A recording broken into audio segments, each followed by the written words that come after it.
I think we're always trying to seek luxury. It can get quite monotonous going to the same place for a holiday all the time. Do we have high standards? Of course we do.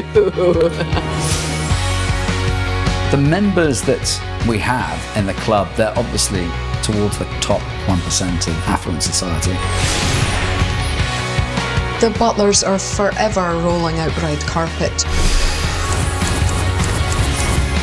This is the first master bedroom. Oh my gosh, look at this. Spectacular. It's not just the value of the property, it's also the services and amenities that these properties have. Let's hope they're not high maintenance. Will the maid service know how to work the dishwasher? They will file a complaint. Their whole vacation is ruined because there was no almond milk. I'm trying to find a bowl to put the caviar in. I'm loving it already.